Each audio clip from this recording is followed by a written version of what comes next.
Welcome to the Membership Guys podcast. Kick-ass advice and tips for membership site owners. Well, hello there. Welcome to episode 166 of the Membership Guys podcast. I'm your host, Mike Morrison. You are in the right place for proven practical tips and advice on growing your membership business. Today, I've got a fantastic episode lined up for you. I'm speaking to a very good friend of mine, Amy Woods from Content10x.com, and we're talking all about content repurposing.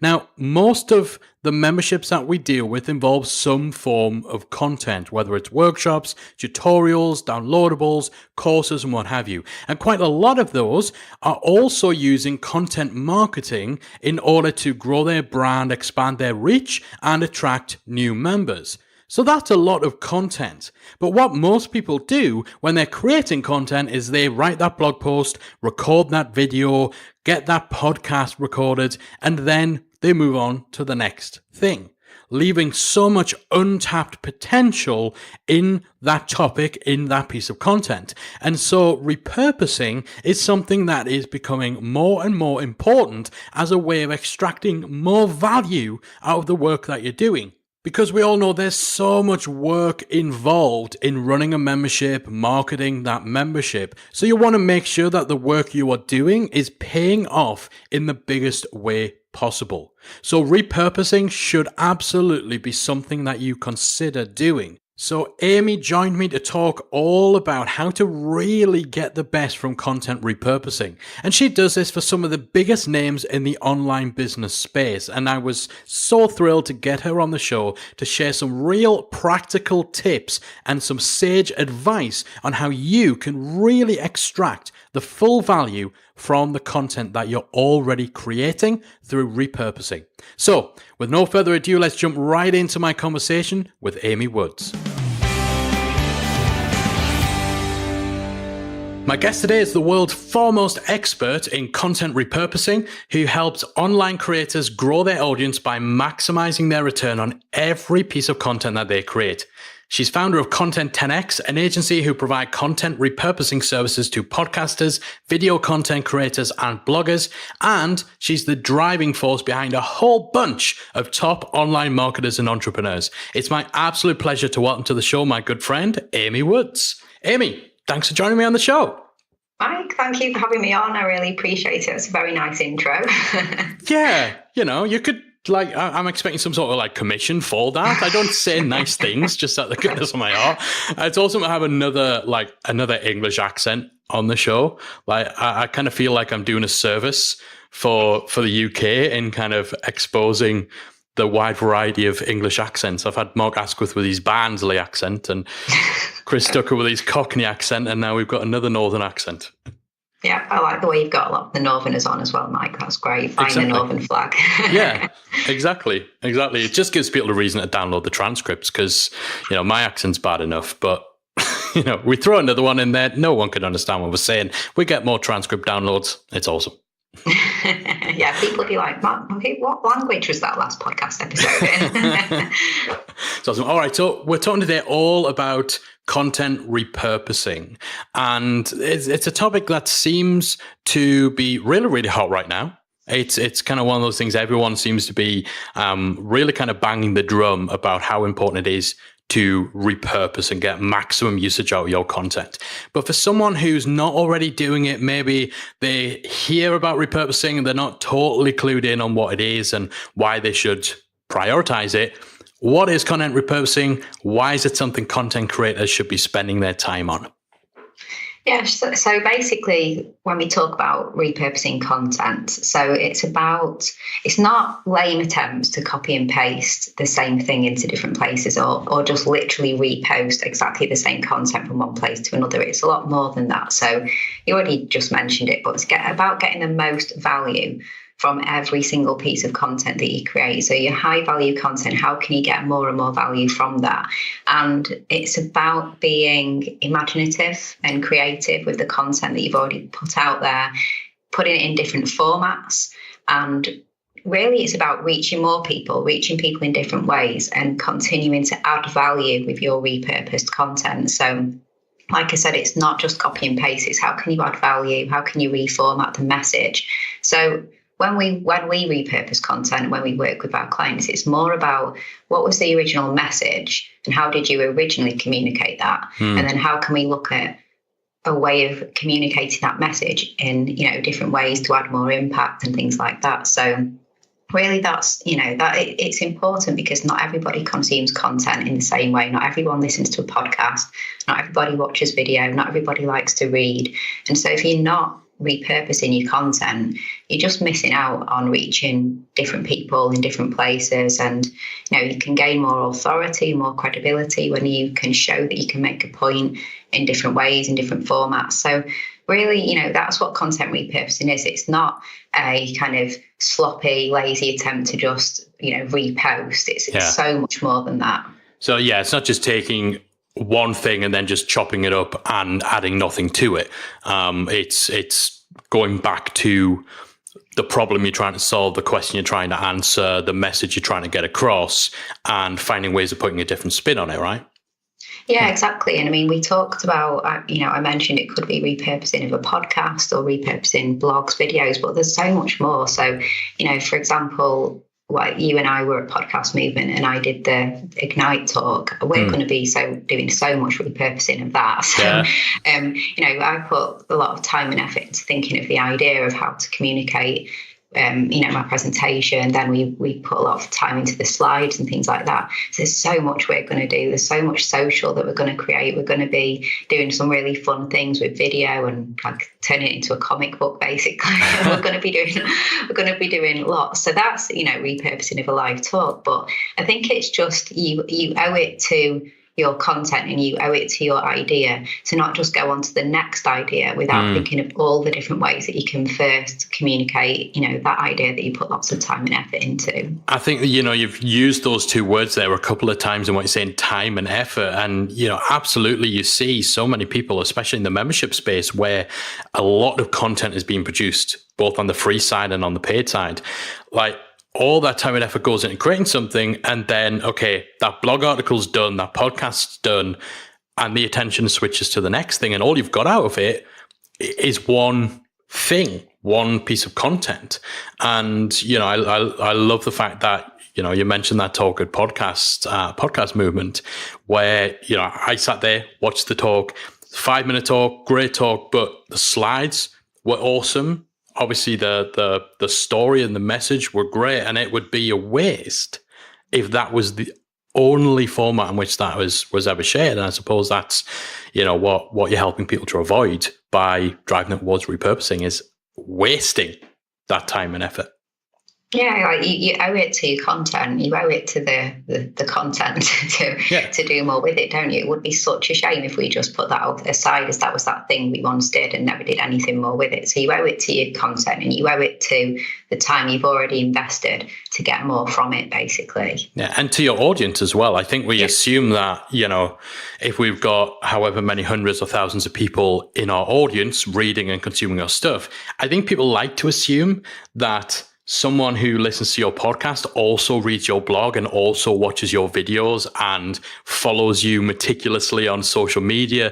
Like that's usually not the case, is it?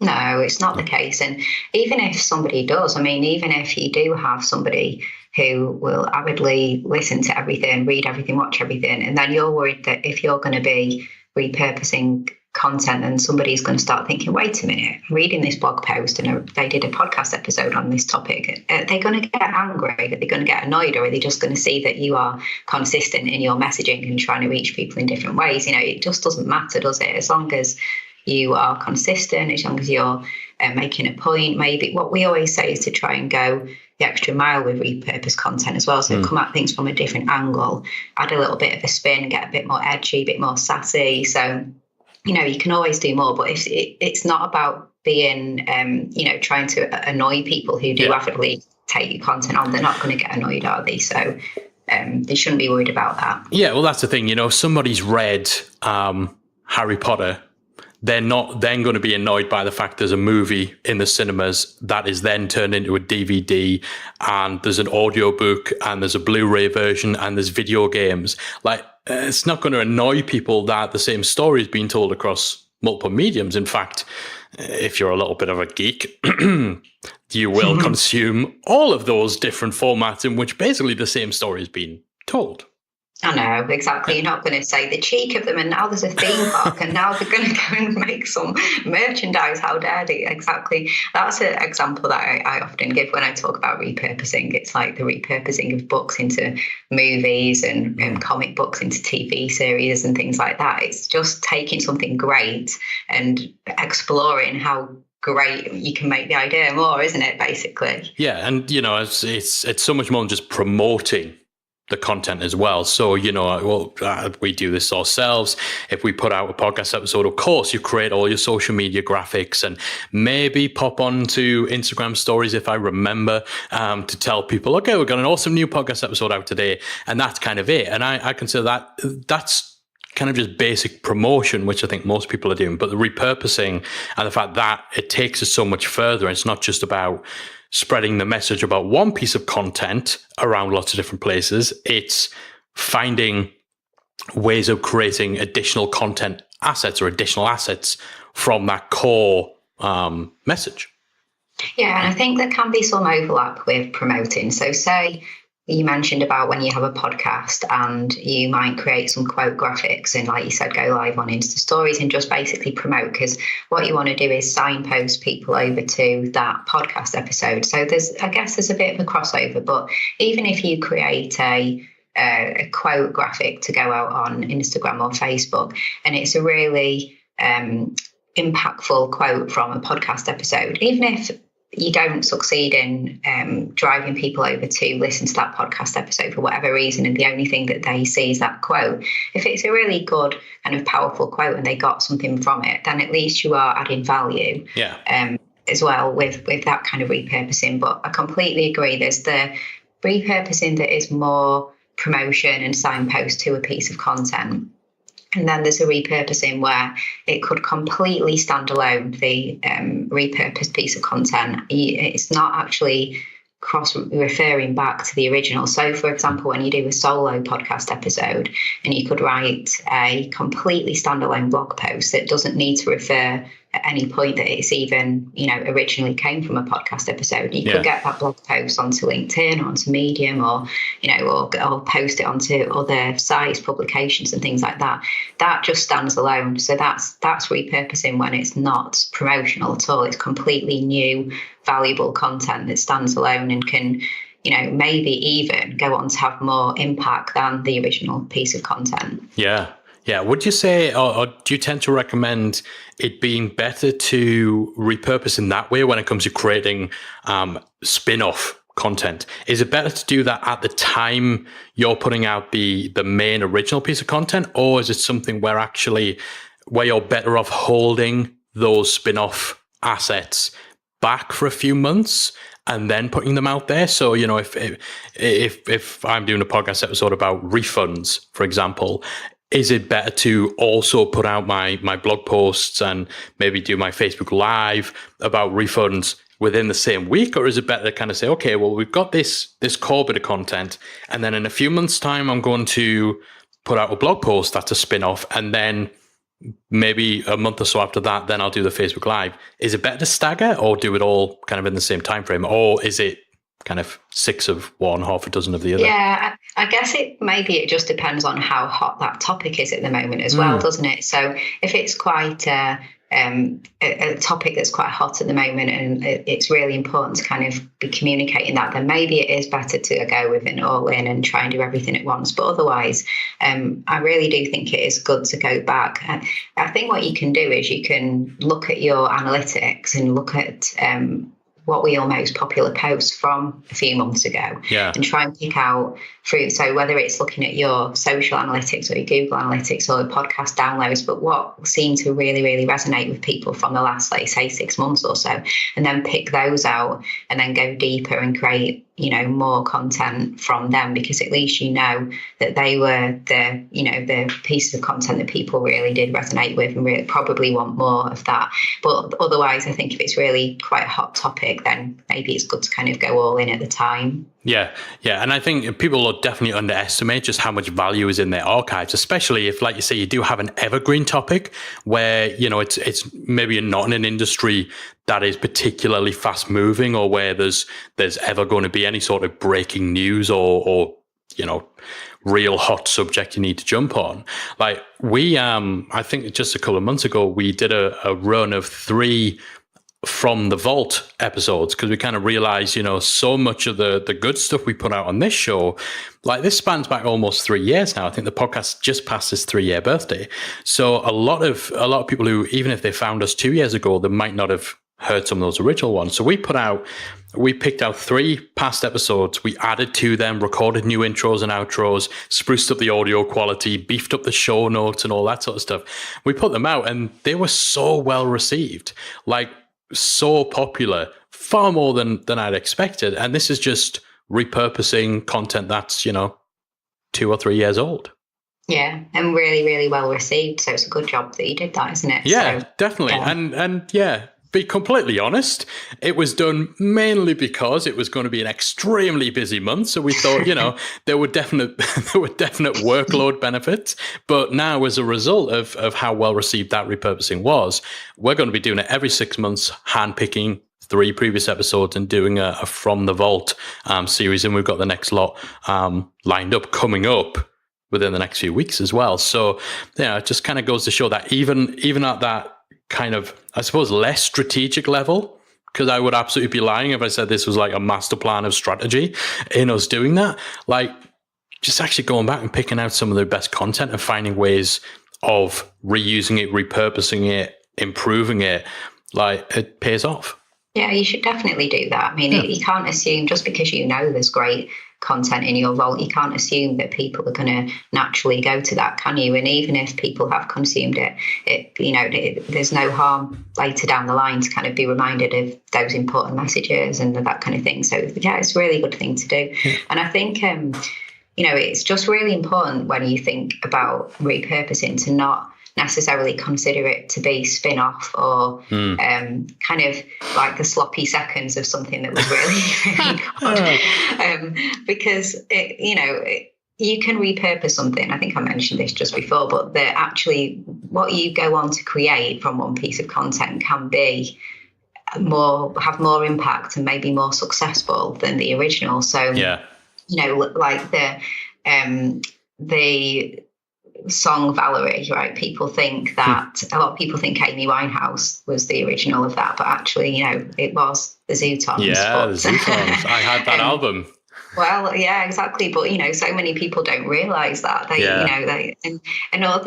some people love Game of Thrones and don't even realise it was a book because they just love the television series. And I did a podcast episode on my podcast recently where I was talking about the film Stand By Me and Shawshank Redemption, and they both came from a Stephen King novel called Different Seasons. But if you ask lots of people, have you read Different Seasons? They probably haven't. Yeah. But have you watched Shawshank Redemption or Stand By Me? They have.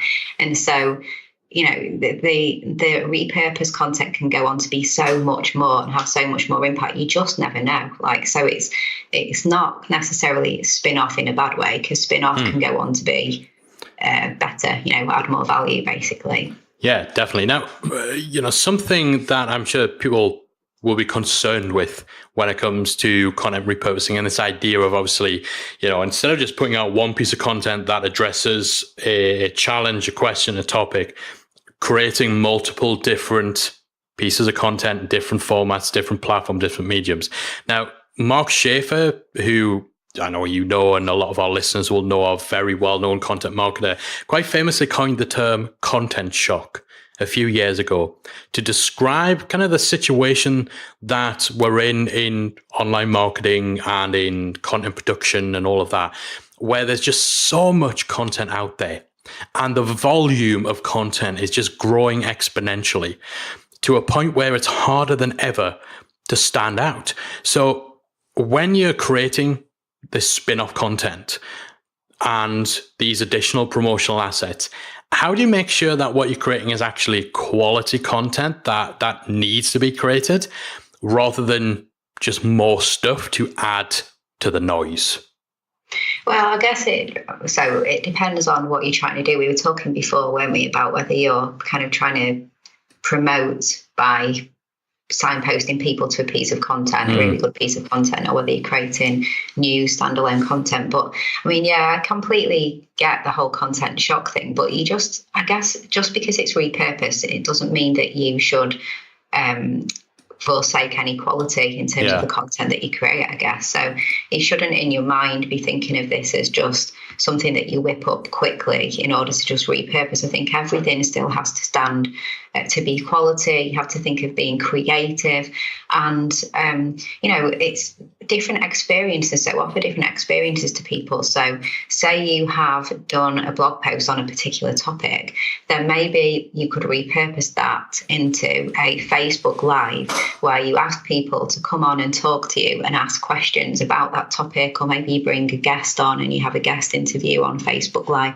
So you turn in a solo experience into a live experience, or I think you just have to look at how can you offer different experiences, but just don't forsake quality. Just because it's repurposed doesn't mean that it should be whipped up really quickly and not quality tested. And it's just looking at what your audience wants, isn't it? So test, see what people are responding to. If you keep doing something every week and you've been doing it for 6 months and people still aren't really interacting with you or engaging with you, there's a message there, isn't there, that it's not working. I was just talking about this yesterday. There's I'm not going to name names or point fingers or anything, but there's a particular video series that I know the people behind work really, really hard on and spend a lot of time, and they've been plugging away at this for like 7 or 8 months now, and it very rarely breaks any more than single-digit views on YouTube. And it's that kind of thing. It's like, it's absolutely, you can't look down or run down any efforts to kind of try and get momentum and try and get content out there. But at the same time, exactly what you're saying, if you've been doing it for that long and it's not building traction, it's obviously not working for your audience. And yeah, sorry, it's just as soon as you talk about that just rang a bell, because you see it all the time. It's like you have to kind of know or have enough mindfulness and finger on the pulse to be able to cut bait when something clearly isn't connecting with your audience, whether it's your original content or whether it's something you're trying as an enhancement to your other content.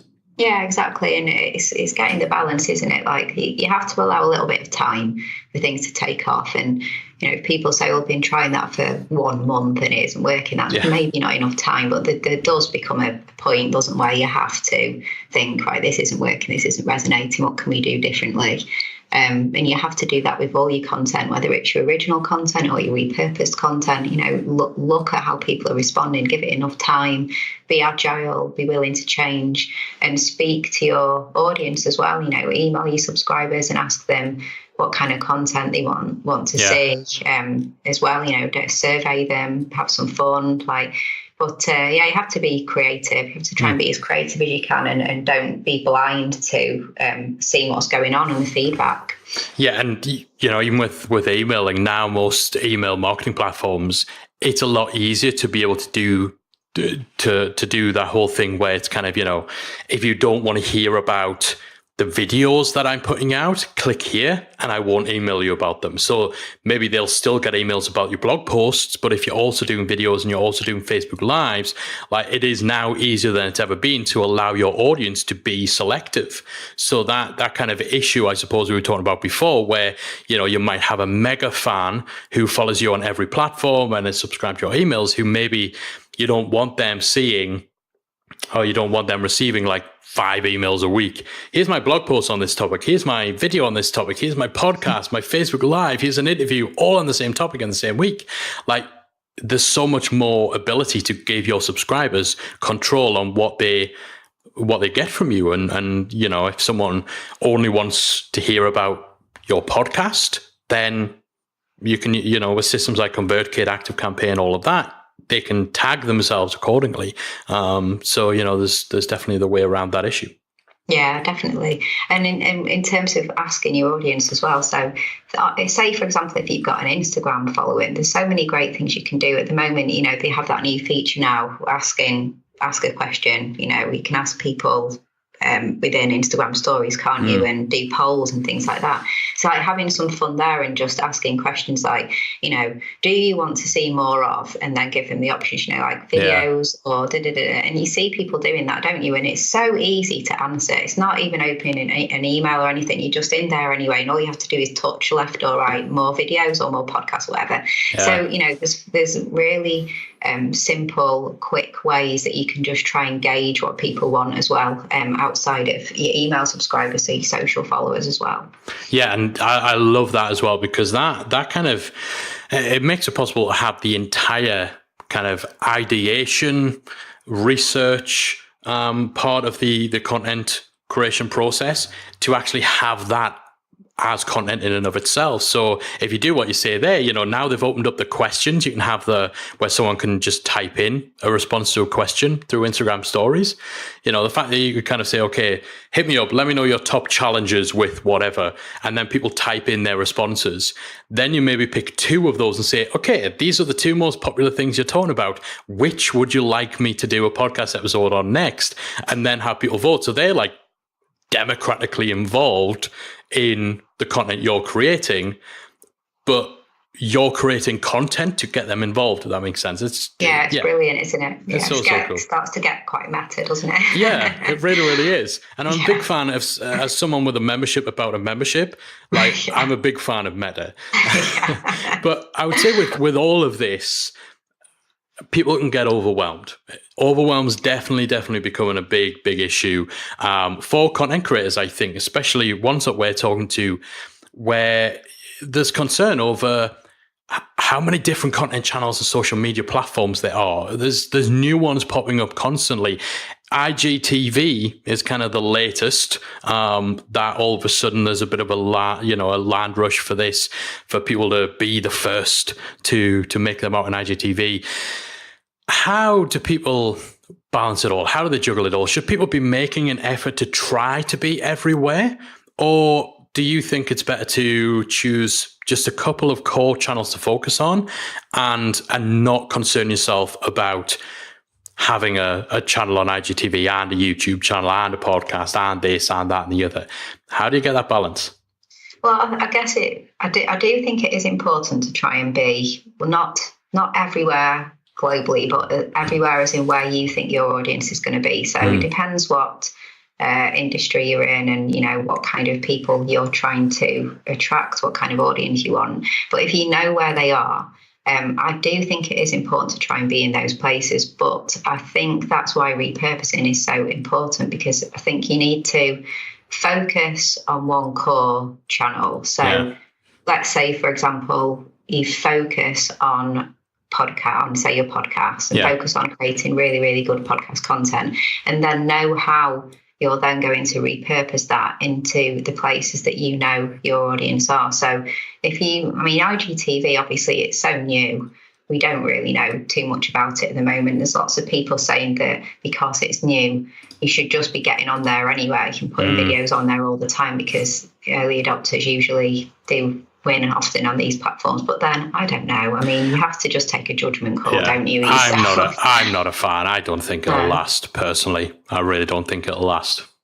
No, but time will tell, won't it? It will. And that is the thing. I think that's where that's where people do really get that overwhelmed, because there is no way of knowing. Because actually, for every when you say there, early adopters are the ones who are successful, and that is definitely true when it comes to the platforms that are still around.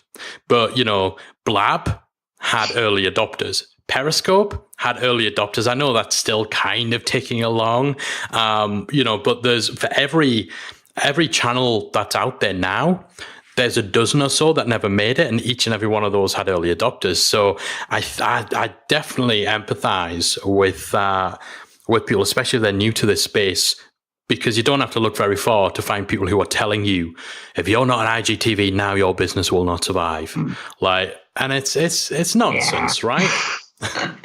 It is, isn't it? Yeah. How can anybody say that? Because we don't even know, what it is and what it's going to become. So, I guess you just have to make a judgment call, don't you? You have to know your industry and who you're talking to. And maybe we don't even know the stats on who is really consuming something like the IGTV content at the moment. So it's all what we were just saying, that I guess it's test. I mean, if you have the intrigue, what you could do is say your core content channel is your podcast, and you do solo episodes and do lots of research every week and create these really great, say, 15-minute podcast episodes. And then you're thinking, right, well, how would I go onto IGTV? Instead of just scratching your head and thinking, what will I talk about? You can at least talk about the topic that you talked about on the podcast, so that you're not reinventing the wheel and going and researching something new. So kind of repurpose those ideas and talk for 5 minutes or something about that topic. Perhaps that would be a good idea. Perhaps you could get somebody to come on with you and they have an opposing viewpoint, and you can have a little bit of a debate, something like that. Add a little bit of a edge to repurposing. But I think, coming back to your question, I think you should focus on one core channel. I think it'd be really hard to go all in on video, all in on podcast, all in on blogging, and then simultaneously also go all in on Facebook Lives. Yeah. And you can't do that. So you need to focus on one and then have a repeatable process of how you then repurpose that into the places that your audience are. So not necessarily everywhere, but I do think it's important to be in the key places that you think your audience are. So if that's LinkedIn, Facebook and Instagram, people aren't on Pinterest, they're not on Snapchat, you're not interested in IGTV yet, leave those. Yeah. But just have your core channel and have the places that you are going to repurpose to, and try and beat the overwhelm by putting in some systems and processes. If it's weekly content, then have weekly systems and processes for then repurposing across those different channels. Yeah, and it keeps coming back to your audience, doesn't it? I think that's a mistake that some people make, is they're listening to what gurus and social media experts are telling them and where they're telling them they should be spending their time, rather than actually paying attention to their audience and seeing where they are, where those guys are actually at. Yeah. So it's taking direction from the wrong people. Yeah, exactly. Yeah. What works in one industry, one niche, doesn't work in another, does it? Exactly.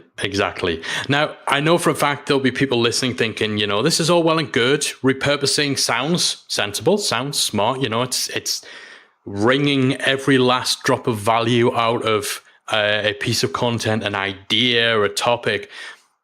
But it sounds like so much extra work. This idea of spinning off content and creating new rich media assets and all that sort of stuff. Sounds like a lot. Is it a lot of work? And what can people do to make sure that if they're 10xing their content, it doesn't mean they're 10xing their day-to-day workload? Yeah, so I mean, it is a lot of work. But the way I see it is that you have to look at repurposing content as content creation overall. So whether you're creating repurposed content or, kind of the fresh original piece, it's all content creation. So what I would say is that you need to know how much time every week that you can put towards creating content, full stop, whatever that content is, how much time can you put towards it?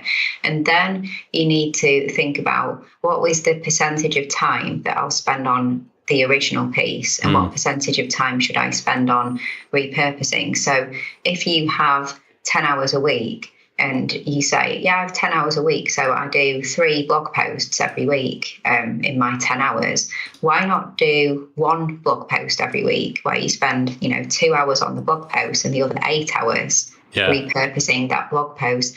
So first of all, repurposing or not, whichever you're going to do, you just need to know how much time you can realistically put to content, and then it's that split. And for me, I think you're far better going all in on creating a really great piece of content that takes 2, 3, 4 hours, and then don't create that next piece. Just then spend the rest of your time that week getting every bit of value that you can get from that original piece. So I think that's the way that you need to look at it. It's how much time overall on content. Yeah, so it's just moving moving the line between creating original content and then what you do next with that content. And yeah, with the trend that still continues, for example, with podcasts, of doing a daily show, like in some contexts, a daily show is the most sensible, most logical thing. But if you're doing a show like this one,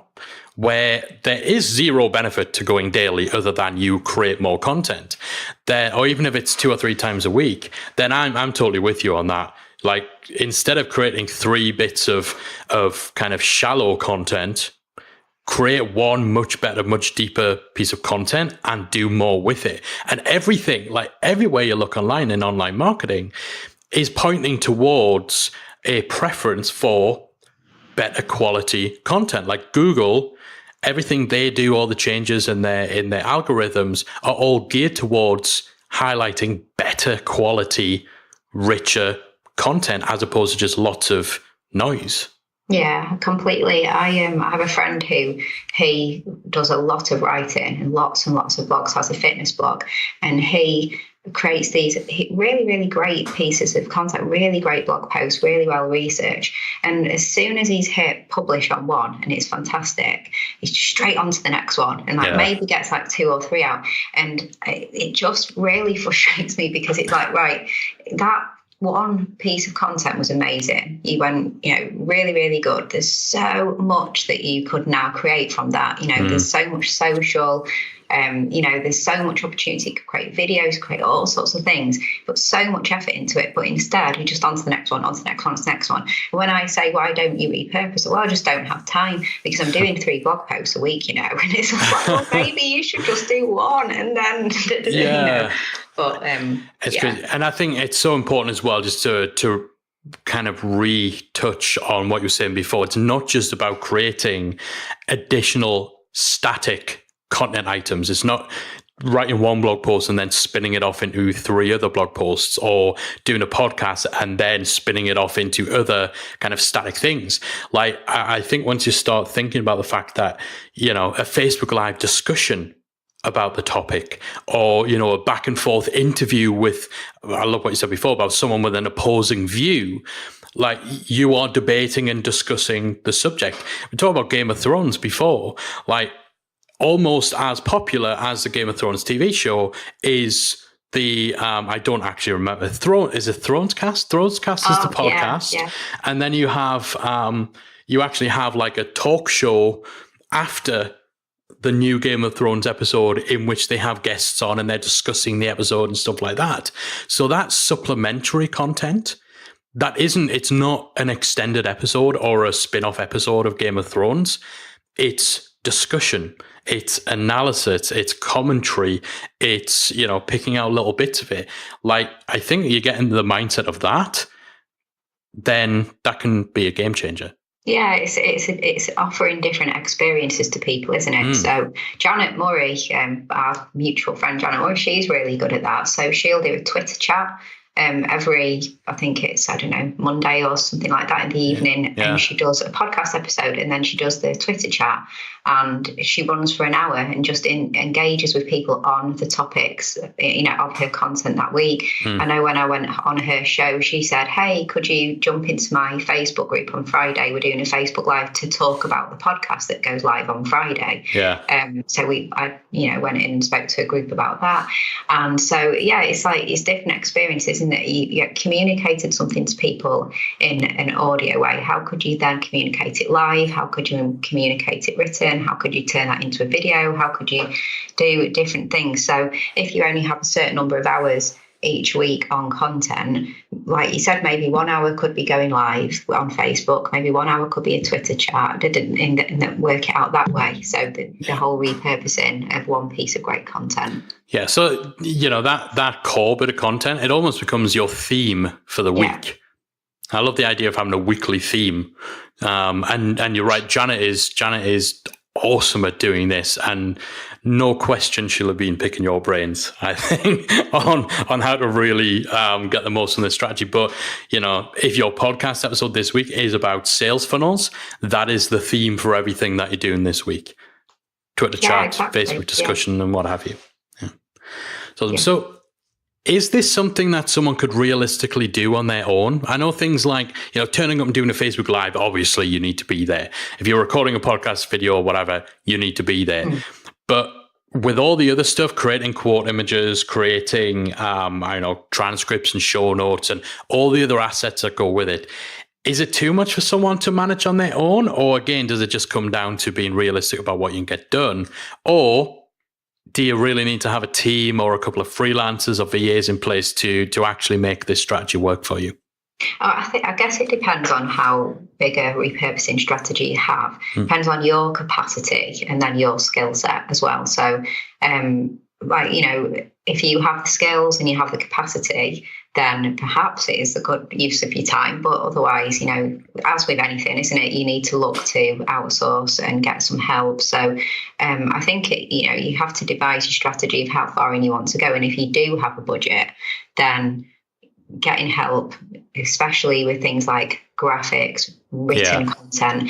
Now, it's also acknowledging that there's not going to be one person with all the skills. So from my experiences, your copywriter is not going to be your graphics person. Your graphics person, may not be your video person. So there's lots of different skill sets. I think it depends how all in you want to go, how invested you're going to be. And like you said, there's the things that only you can do anyway, like the lives and maybe running the Twitter chats and things like that.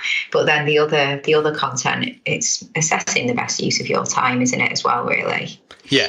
Definitely. I always like to kind of put it in the context of being the rock star, not the roadie. So there is stuff, if you're a band, then obviously you need to be the one who shows up and sings your songs. But in most cases, you're not going to be the ones designing the flyers, designing the tickets, doing the little promo show reel that goes out on a TV ad or on radio and stuff like that.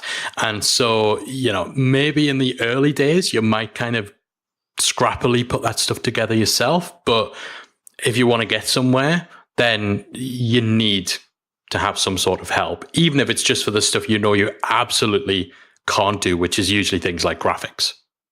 Yeah, exactly. Get the help and then focus on what you're best at. Yeah, definitely.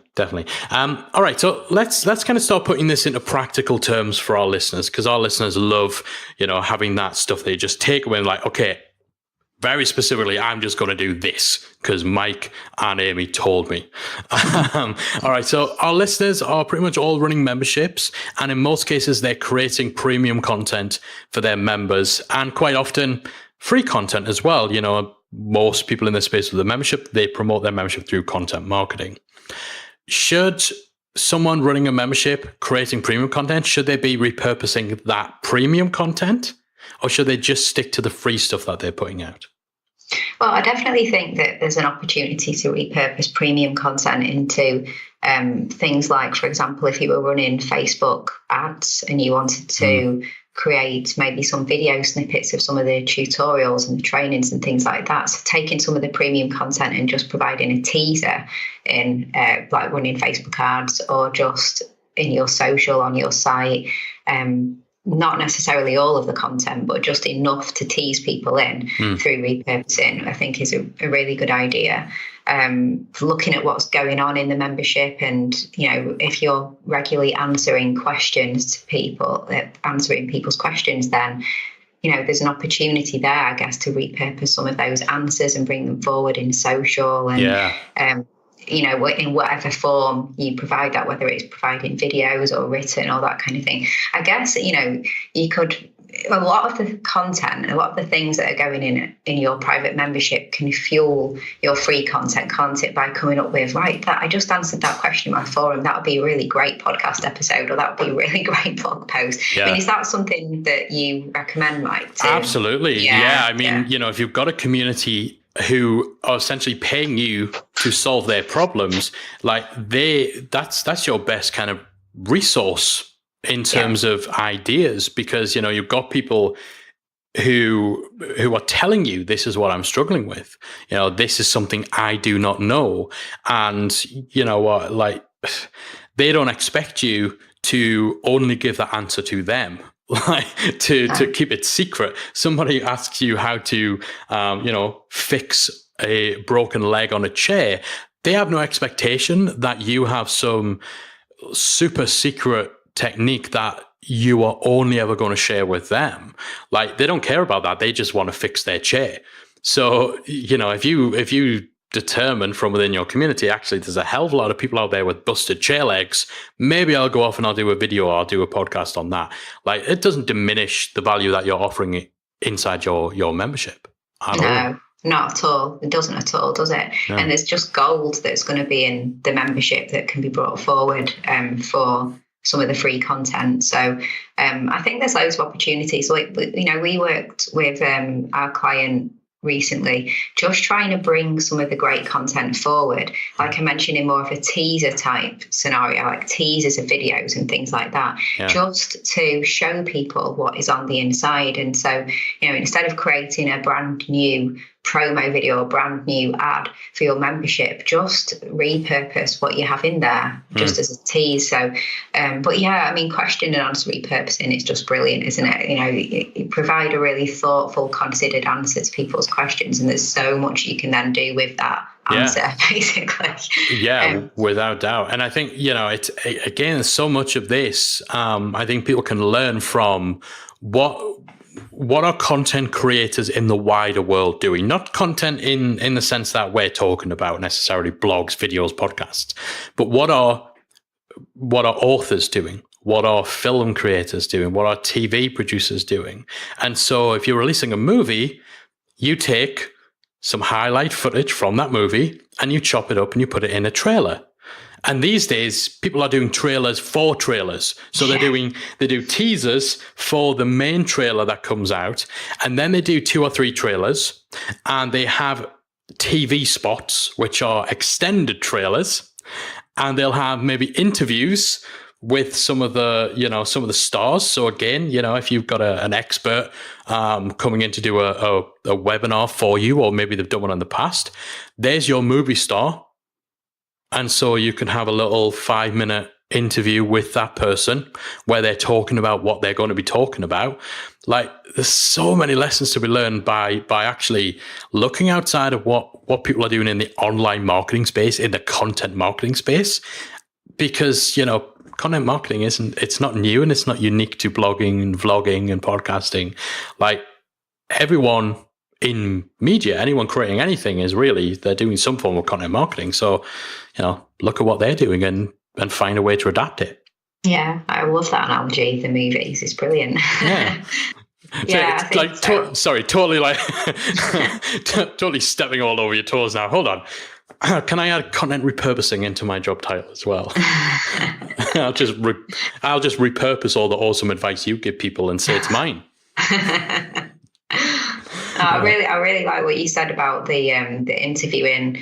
When on the movies, when they do the kind of tours and things like that to promote videos, and they have all the interviews with the stars, and how if you look in this content world and maybe in the membership world, then you would potentially include these really great interviews with guests that you had and things like that. And that's when you kind of can merge the free and the premium membership paid for, isn't it? Because you can do your free podcast with that expert and just put out an amazing kind of free show on your podcast, but then hold some of it back. Like, I think you and I have talked about this before, but where you could ask the guest to stay on and ask 10 extra questions or something like that, and only those bonus questions go into the membership. So it's just getting a bit more of the time with that guest, and I guess in a way kind of just repurposing the interview and that opportunity into 2 forms, premium and free.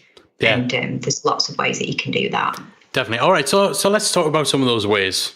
We're going to let's kind of take just an example scenario then, and then walk through the process of what someone might be able to do. So let's say someone's just created an awesome course for their members that, it's maybe 20 lessons long. It's 3 or 4 hours of video tutorials or whatever. Let's just kind of walk step by step through just some examples of how they could repurpose part of that course, and maybe some specific examples of extra assets they can create and how they could use it.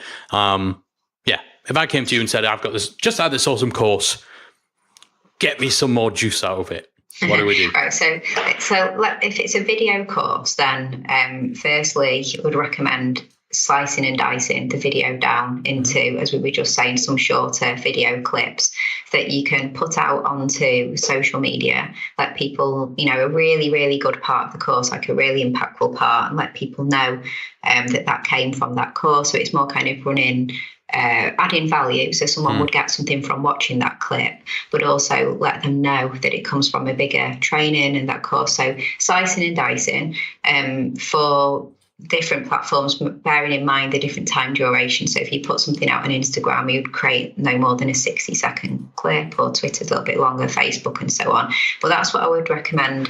And also, if you run video ads, and at the moment Facebook is really favourable towards video ads, then creating some little videos from an actual course, because obviously, like we were just saying, that's showing people exactly what they will get. It's showing behind the scenes. So I think that's a really good idea, to put a bit of spend on shorter clips.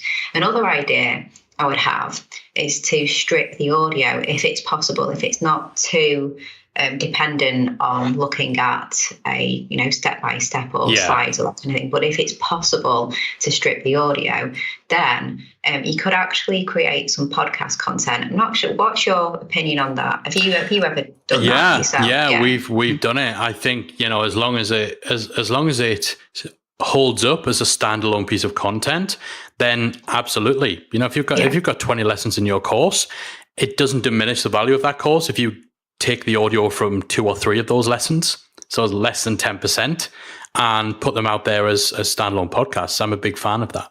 Yeah, exactly. So that's something great that you could do. Also, if you have slides, so you've created some slides, or you can then look at whether there's opportunities to use the slide standalone as some images to share as well. So again, sharing images on social media, into your blog posts and things like that. But there you would have some graphics if you do have engaging slides. And then talking about the slides, you could turn the presentation into a slide share as well. And if you have an audience over on LinkedIn and SlideShare, then you could create a slide share from the slides that you use for your online training course. So that's another opportunity. Awesome. A written article as well. So maybe one or maybe many, but if you've done some research in order to create this course, and you've obviously put a lot of time and effort into it, there's probably at least one, if not many, articles that you could write based on that. So to get some written content on your blog. And then again, if you put your written content into other places like LinkedIn and Medium and things like that, but be surprised if you couldn't get a written article or many from one of your video courses. And social posts as well. So, short form posts, longer form posts that you can create. Probably if you do the article first and you've turned it into written, you can then look at ways to kind of slice and dice that written content more to create tweets and create Facebook posts, Instagram, wherever you may be. So that would be another option. And then it's offering the live experience as well. So again, you put some time and effort and research into the course. Most likely you could go live on one of the social channels to talk about the topic, to offer yourself up for questions and answers. I guess, you don't want to, I don't know what your opinion is that in terms of the premium content, Mike, but I think that would be absolutely fine to actually offer that as an option to, do some live Q&A on that topic. Yeah, I think, I would think, and I'm not sure if you agree, that actually, if you can just zoom in on just one key part of it, and just do some kind of deep dive Q&A on just that bit, because remembering your members can also access that. So it's not like it's not like your paid members can't also come along for that little bit of additional discussion about, that key part of one of the lessons in that multi-lesson course. They can still get that extra value. It's not like you're taking anything away from them.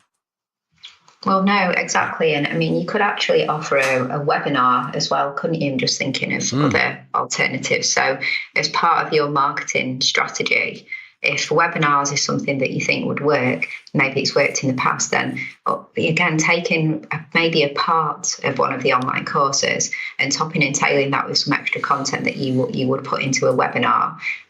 You could create a webinar, you can run that as well as part of your marketing strategy and just to reach more people. So, I think, just from one video course there, we've talked about shorter videos for social, we talked about a podcast, we talked about images, creating written articles, potentially a slideshare, social posts, live experiences, Q&As, that kind of thing. So that, step by step, just working through. Yeah. There's lots that you could just do with one of those video courses. Love that. And so, even if you don't want to do all of that, and that's the thing, it's like what I was saying about being realistic about the time you have available, the resources you have available, the channels that your audience are on. You don't need to do all of those things. If your audience don't consume live video, then maybe you cut out the live experience. Test it first. As Amy said earlier, you've got to test this stuff, but you don't have to do all of the things. Even if you're just getting an extra 10% out of the things that you're doing, it's more than you're getting now, and it gives you something to build on. If you get some traction, if all you do from this is slice and dice into a few shorter videos, if that helps you like expand your reach and maybe get you like one more member, that's something to build on. Next time you might do that and also do a Facebook Live. Then the next time you might strip the audio. Like, you can build on this stuff. You don't have to do it all at once. And I like that. I think the key for that as well, it really is on just pick the part of your course you're going to really zoom in on. I like to talk the difference between free and paid content really often comes down to depth and breadth. Mm-hmm. So free stuff is usually really narrow in its focus and it goes deep. So it's a deep dive into a real specific part of a broader topic. Paid stuff is usually a deep dive into all aspects of a bigger topic. Like, so if you've got that big deep dive into like everything you need to know about this big topic, even just like zooming in a little bit so that your focus is more specific, but you've still got that deep dive, that gives you a wealth of stuff that you can draw on to create these other assets. Yeah, it absolutely does, doesn't it? So, you just have to zoom in, don't you, and find that really good sweet spot that you can then really repurpose the hell out of, basically. Yeah. All right, I'm going to flip it around now. I'm like totally putting you to the task. This is why I love podcast interviews like this, because it's basically an excuse for a little bit of free advice for me as well. So that's a little tip. You want free consulting? Just get people on your podcast. So let's flip it around and let's kind of look at it from the perspective of creating free content first. So bloggers, podcasters, and what have you. So rather than, okay, I've got this big course, how do I then chip away at it and repurpose it down? What can we do to build on free content that we've created at the other end of the process? A podcast, a Facebook Live session, blog post, something that's gone out there for free as part of your content marketing strategy. How could you repurpose that and build upon it, not only to create additional free assets, but maybe even create some premium stuff that we give to our members? Well, one of my favorite sources of content is when people ask us to repurpose Facebook Lives.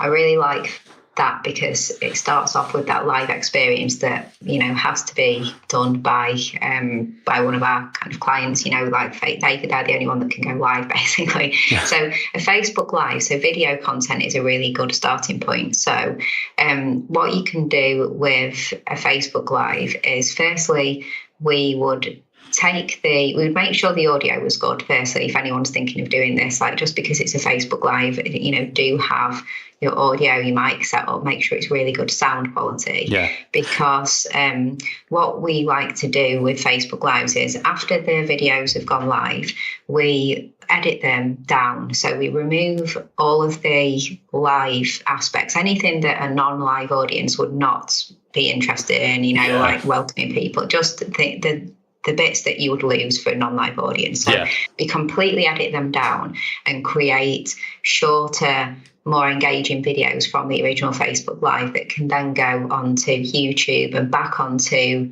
social and on the website and things like that. So we create, a really good video from a Facebook Live. And once we've done that stripping of the live elements to make it more interesting for the non-live audience, we strip the audio then. So I mentioned about good sound quality. So we would strip the audio and create a podcast episode from that as well. Maybe top and tail, with an intro, outro, but create a really good podcast episode from that Facebook Live. We would then create written content. So there was always quite a focus on just making sure that there is some written content for the SEO. So maybe whether it's show notes or a long form standalone article, or usually both is a good idea. So creating some written content. With that, do you tend to get a transcript first, or write this stuff kind of from scratch? No, I mean, for us personally, we don't get a transcript. It's just a case of going back through the content and just writing, show notes and writing a longer form article, and usually adding more to it as well, because there's always something that you forgot to say, or you could go a bit deeper on. Yeah, definitely. So when we write a standalone article, they usually kind of end up going a bit deeper. And then with the show notes, we do show notes against the edited video that we want people to watch, not the previous live video. So we may timestamp some of the really key points, so people know where to go to listen to some of the key points from that video. So, and it's also timestamping the podcast as well, because we make sure that they stay in sync. So we would create one or many written articles from that video.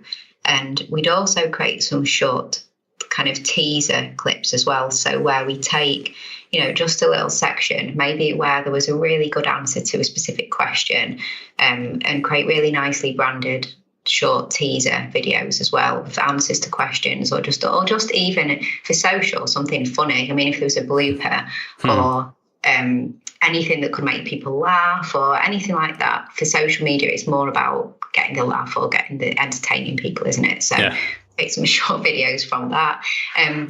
Social media images too. So maybe some static images, some quotes, some key points, that kind of thing.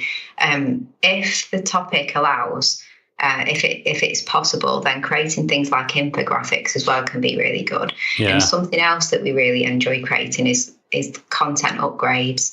So to help grow the email list, to create some kind of checklist, say the Facebook Live was 10 ways to, grow your membership or something like that, then we could create a checklist based off that, and then offer that up as a content upgrade in exchange for email addresses. And, everyone loves a checklist, don't they, or anything like that.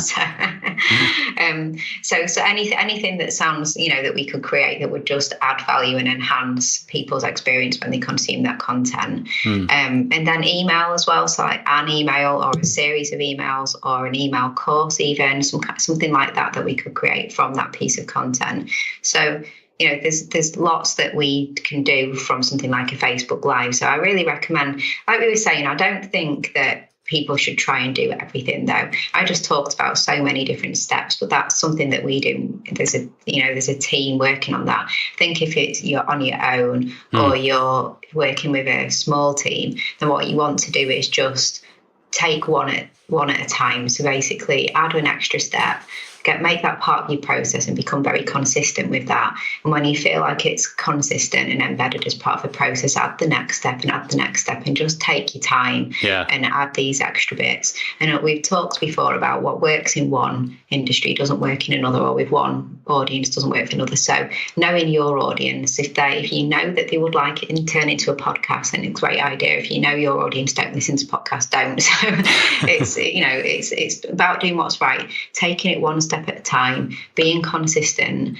and just looking at all the different ways that you can extract value from that initial piece of content.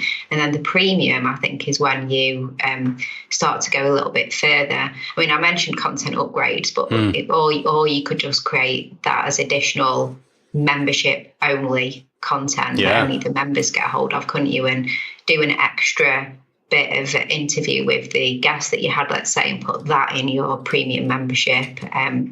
maybe extra articles. Maybe the podcast only becomes a membership only audio file. So if you want to get the podcast episode, you're going to have to join the membership, that kind of thing. Yeah, I love that. And yeah, I mean, content upgrades, even just giving them to your members, the added convenience of them not having to enter their email address to get them. If it's something that's useful, they're gonna appreciate that. I think so often we worry a little too much about content in and of itself, as opposed to the convenience factor of just having all the content upgrades for all of your podcasts available in a central location inside your membership. And that's going to save someone, I don't know, 20 minutes hunting for the right podcast episode and putting their email address in and all that sort of stuff. So even just at a most basic level, if you're doing that kind of repurposing and creating content upgrades, having a section you add them to in your membership, it's worth doing. And yeah, I'm such a big fan of kind of the DVD extras approach of, you maybe do an extra 5-10 minutes with your guest, or you maybe, we talked before about one of the things you can do with your free content being a little Facebook Live Q&A, but you can kind of flip that on its head and actually do a Q&A just for your members on that topic. Yeah, exactly. Yeah. Definitely. So yeah, it's kind of, as you've said a few times through this, it's just being more creative and just finding different angles. Yeah. So it's not content repurposing. It's not where you post on Instagram and tick the little box that says also post on Facebook.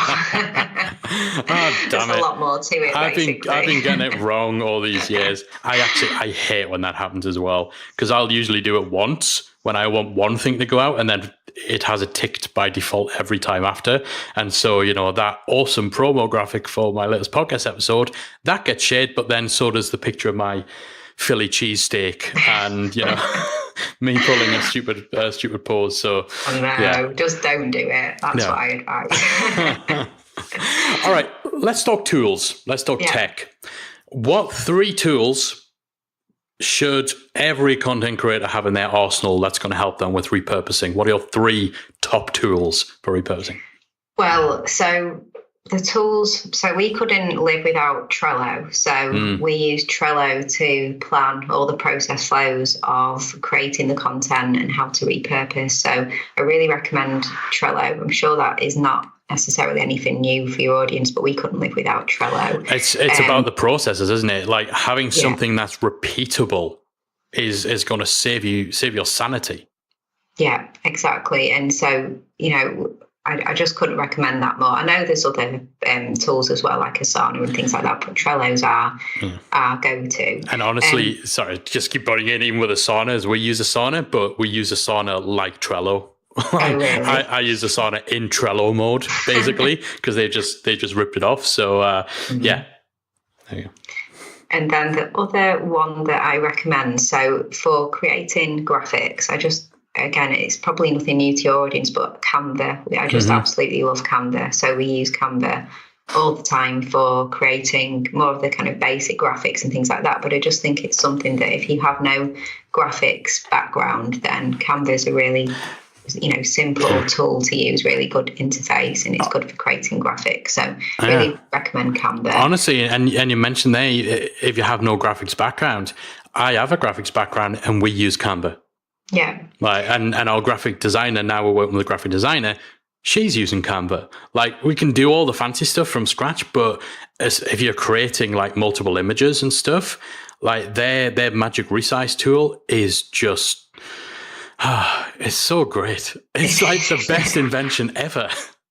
It is. My graphic designers were not too happy when I initially, told them we would be using Canva, because they, have advanced skills in all sorts of other tools as well. They're proper. We're proper designers. We did use the others for more advanced work, but Canva is our go-to. And at first they were quite cynical about, Canva, but now, like you said, with all those nifty things that you can do, they're really, quite happy using it for the, more basic, like I said, not necessarily when we do animations, obviously, and things like that. Although they've started doing some animations as well, like basic animations in Canva. Yeah. Yeah, it's really good. I'm such a big advocate of Canva. I would say, so my next one that I wanted to recommend, it's only for the podcasters actually, but I just get asked this question a lot about how do you create the short audiograms, like the little teasers where it's a static image with a audio wave, an animated audio wave where you can get a snippet. So I get asked all the time, how do you create those? So there's two tools that you can use. One's called Headliner and the other's called Wave, which is WAVVE. So Headliner and Wave. They're two tools that you can use to create. We use Wave, we always have, and we just really like it. It's got a really easy to use user interface. Headline is a little bit more complicated. It's a bit like using iMovie or Camtasia or something. It's a bit more like that. So it's a bit more complicated to use, but it probably does have a few more features as well. And it's free. Wave is free to a point, and then you pay. But that, if any kind of podcasters listening to this, I really recommend using those two to just get really, really good snippets of audio from podcast episodes and just getting them out on social so that people can just hear those and hopefully come over to listen to the whole episode. So really recommend those. Love it. So that's Trello, Canva, and either Headliner or Wave for your audiograms. Yeah. Awesome. Love it. All right. So just to wrap things up then, for anyone listening who is now really eager to jump into repurposing, they want to start getting a bit more bang for their buck from their content. We talked about, the fact that it's probably not realistic for you to go from kind of 0 to 60 and suddenly go from putting out like one podcast episode a week to turning that into like 10 blogs and a Facebook Live and an Instagram Live and all this stuff. What 2 or 3 steps, if someone's just getting started, what 2 or 3 things can people start doing, starting with their next piece of content to build up that repurposing habit? Well, I think you need to choose one extra thing that you're going to do and make sure that it's something that you can be consistent with. So there's no point in, 1 week doing everything and then the next week losing that consistency. So choose one extra step. I really recommend trying to choose something that changes the format. So if you do create podcast episodes, then maybe that one extra step could be that written article or could be that video. So it's changing it from audio to written, audio to video, or whichever it may be. Change your blog post into a short video. So go from written to video or written to podcast. So think of a different format, just because you're more likely to then reach people who do not consume, the original piece, but would consume the different format. And just consistently, maybe, for a few months, just try and bake that into your regular process for creating the content. And when that feels like that is a part of the process and it's no longer a new step, but it's just what you do, that's when you can start looking to add the extra step. Use Trello to track everything, tick it off every single week when you've created your content. But yeah, I think look at the format change, look at what you think would touch and reach your audience, not listening to gurus talking about one size fits all, but know your own audience and ask them. We were talking before about ways that you can ask people in socials. Ask them, and just take it one step at a time. Don't be overwhelmed, because it can be overwhelming. So you just need to get consistent with one extra thing and one step at a time. No, love that. Definitely that kind of pragmatic approach. And get those processes nailed. Like, seriously, I bang that drum so much, but please, it's not just me telling you, Amy's telling you this now as well. Get the processes down, because that's pretty much the way you guarantee that you get consistent with this stuff, without doubt. And, I love that about just make the first thing you do something that changes the medium. Because it's not that difficult to go from, if you're creating video, to then turn that video into a podcast. It's probably one of the easier, like the more no-brainer things to do, right? Because you can just pull that audio. But even if you're just writing blogs, just record yourself reading a blog. Yeah, exactly. Don't just think, right, I'm going to take this blog post and turn it into an article for Medium or something, because that's just written to written. Yeah. Look at written to audio. written to video. Don't just take your videos and slice them down into shorter videos. It's great to do that. Well, that's video to video. Take the video and turn it to podcast or written. So that's what I would really recommend, that different format. And then you can start expanding the formats when you get consistent with that. Yeah, I love that. And what I don't think people necessarily always understand is how much the discoverability changes from one medium to another, because Google feasts on written content, but iTunes is a search engine in and of itself, and that's a whole audience who you probably wouldn't ordinarily reach. And then with video, like YouTube is the world's second largest search engine. So again, it's not just kind of peeing into the same ocean. Like, it's actually creating something that you're going to send out there to potentially an entirely different group of people who otherwise wouldn't find you, because they are looking for their content in iTunes. It's kind of like, the presentation did a podcast movement where we talked about Barry, Barry, the home brewer, who doesn't listen to podcasts, doesn't search for podcasts, doesn't know podcasts are really a thing. They're not looking in iTunes. They're looking in YouTube, or they're looking in Google. So if all you have is a podcast, you're not being found, because that is not, the Barry's not looking there. So and it's a shame. It's such a shame for poor old Barry and for you. And it's a lose-lose situation, isn't it? It is. All right. So there we have it. No excuses. That's your homework for this episode. Next piece of content you create, whether it's free content, whether it's paid content, put into practice the stuff that Amy's been talking about, the tips that she shared on today's episode, and start building on that over time. Give it a bit of time, practice, test, get feedback from your audience, so you can start getting more mileage from the work you're doing. Amy, so much value shared on this episode. I've really enjoyed it. I've got some great, I'm just sitting squirreling, taking away notes of, we need to do this. Yeah, we need to do that. If someone, that's what we want. If someone wants more help and advice from you in their quest to become a repurposing master, where can they connect with you? So there's my podcast, the Content 10X podcast. That's on most of the podcasting apps. I'm just going to stop you here. I'm realizing I'm like setting myself up for a 10-minute wrap up here, because I'm talking to the repurposing queen. Like, where can we find Amy? Everywhere. But the podcast, the Content 10X, is awesome. Oh, thank you. So there's that. And then I guess basically it's just, the website, content10x.com, and then on all the social medias, platforms at Content 10X, basically. Probably most lively on Instagram. And Pete, if you want to email me, it's amy@content10x.com as well. So welcome to that as well. Awesome. I highly recommend get yourself to Content 10X. That's 10x.com. Listen to the podcast. Amy is sharing value bombs like she shared today each and every week. And there's a really awesome Geordie membership person was on the show a few months ago. Start with that episode. Definitely. Yeah, definitely. All right. Amy, thank you so much for being on the show. It's been an absolute pleasure. I know our audience will have loved this, and I'm sure they've taken twice as many notes as I have. And I'm looking forward to our audience becoming an army of repurposing masters, thanks to the tips that you've shared today. Awesome, Mike. Thanks for having me on. Really appreciate it.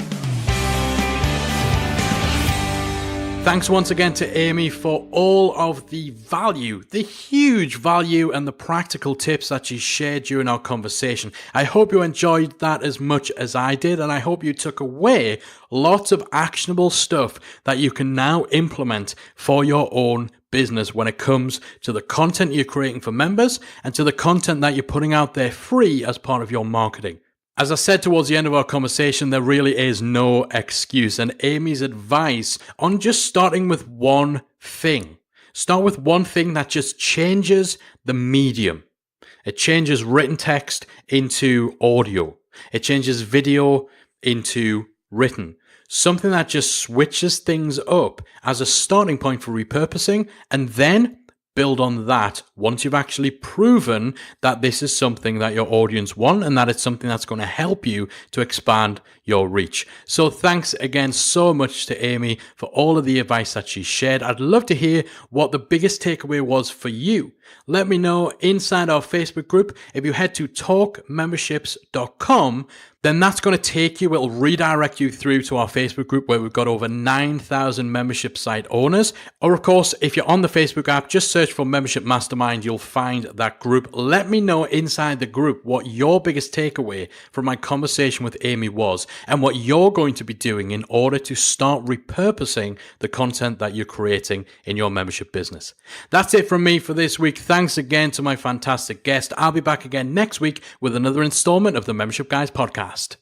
If you've enjoyed today's episode of the Membership Guys podcast, we invite you to check out the membersiteacademy.com. The Member Site Academy is the essential resource for anyone at any stage of starting, growing, and running a membership website.